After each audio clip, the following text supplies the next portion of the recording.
This boarding pass looks fake. And your military ID? Probably fake too. We get people trying to scam discounts all the time. If you believe our veterans deserve honor, not suspicion, type "respect vets" in the comments below. Sergeant Thomas Miller, a man whose silver hair spoke of many years, stood patiently at the airline gate.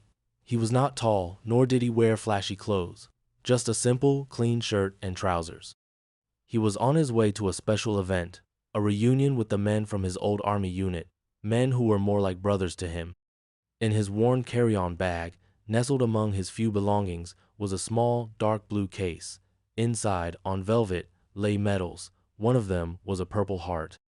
He had earned it long ago, in a place far from home, a place of dust and danger.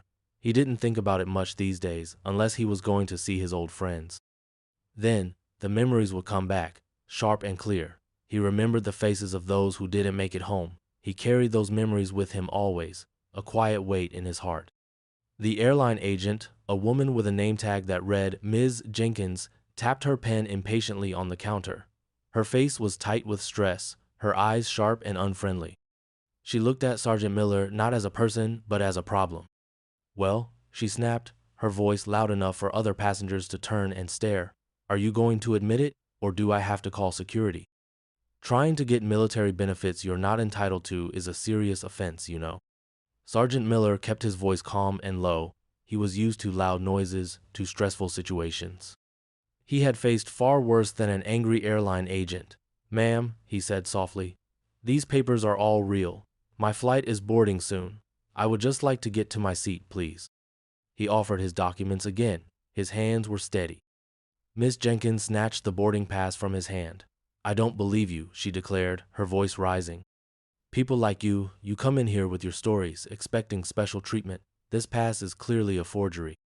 And this ID," she held up his military identification card with 2 fingers, as if it were something dirty, "is probably something you printed off the internet." A flush crept up Sergeant Miller's neck, but he held his temper.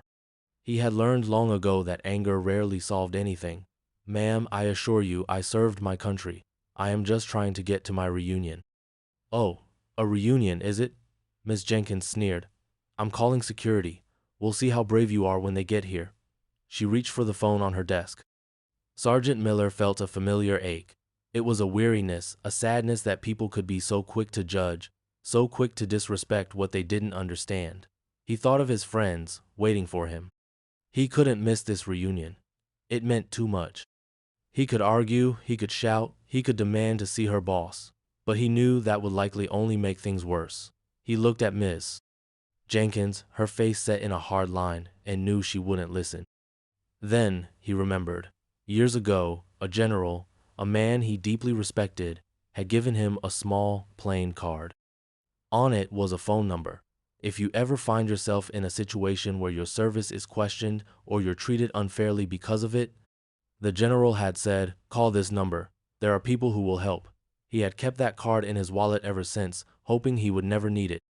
Now, it seemed, was the time. If you've ever been judged unfairly, type "I understand" below. It's a terrible feeling, isn't it? Sergeant Miller stepped a little to the side, away from the immediate glare of Miss Jenkins. He took out his old wallet, and from a hidden fold, he pulled out the small, worn card.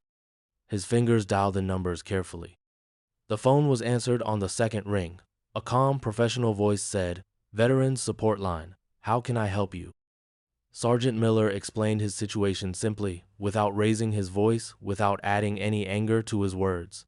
He just stated the facts, who he was, where he was, and what Ms. Jenkins had accused him of. The voice on the other end listened without interruption. When Sergeant Miller finished, the voice said, "Sergeant Thomas Miller, thank you for your service. Please stay right where you are. This will be handled immediately." The call ended. A few minutes passed. They felt like very long minutes. Ms. Jenkins watched him with a smug look on her face, as if she thought he was making an empty threat, calling a friend to pretend to be important. Other passengers whispered, some looking at Sergeant Miller with pity, others with suspicion. He just stood there, waiting, calm. Suddenly, there was a commotion near the entrance to the gate area. A man in a sharp suit, his face serious, hurried towards them. He was the airline station manager. Following close behind him were two men in crisp pilot uniforms. The captain and the first officer of the flight Sergeant Miller was supposed to be on. They looked very serious too. Miss Jenkins' smug look vanished. Her mouth fell open a little. Her face, which had been red with anger, started to turn pale. She knew instantly that these important people were not here for a friendly chat. The station manager walked straight to Sergeant Miller, ignoring Miss Jenkins completely for a moment. "Sir," he said, his voice respectful, "are you Sergeant Thomas Miller, United States Army, retired, recipient of the Purple Heart and the Silver Star for gallantry in action?" Miss Jenkins gasped, a small, choked sound. The color drained completely from her face. The other passengers nearby went quiet, their eyes wide. Sergeant Miller simply nodded. "Yes, sir, I am."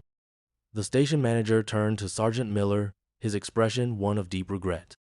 "Sergeant Miller, on behalf of this entire airline, from the CEO down to every employee, I want to offer you our most sincere and profound apologies for the treatment you have received here today.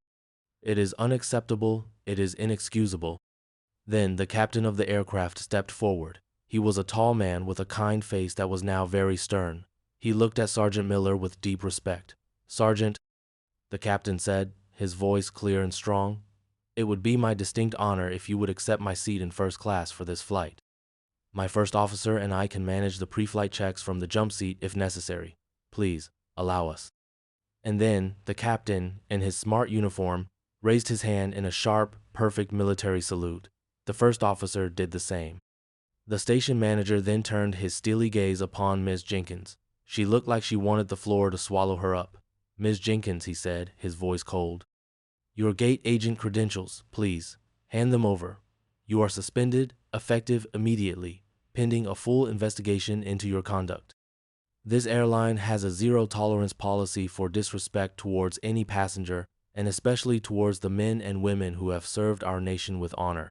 Miss Jenkins fumbled with her badge, her hand shaking so much she could barely unclip it. She handed it over without a word, her eyes downcast. "Sergeant Miller," the station manager continued, his voice warm again, "we will be reviewing our customer service training procedures immediately to ensure nothing like this ever happens again. Your experience today will be a catalyst for positive change, I promise you that. What do you think should happen to people who disrespect veterans? Share your thoughts." The captain personally escorted Sergeant Miller onto the aircraft, past the other passengers who were now looking at him with awe and respect. As he walked down the aisle to the first-class cabin, a few people started to clap softly. Soon, more joined in, a quiet ripple of applause filling the plane. Sergeant Miller was seated in the captain's own comfortable chair. He was finally on his way to his reunion. The story of what happened at Gate 12 that day spread quickly through the airline. Within weeks, the company announced a new, mandatory training program for all customer-facing employees. It was focused on veteran awareness, sensitivity, and ensuring proper respect for military identification and service. Sergeant Miller, when he heard about it later, just nodded. He wasn't one for fanfare. He was a quiet hero. He was glad things had been set right, not just for him, but for any other veteran who might travel that airline. He was glad he made it to his reunion, where he was greeted with warm hugs and shared memories with his brothers in arms.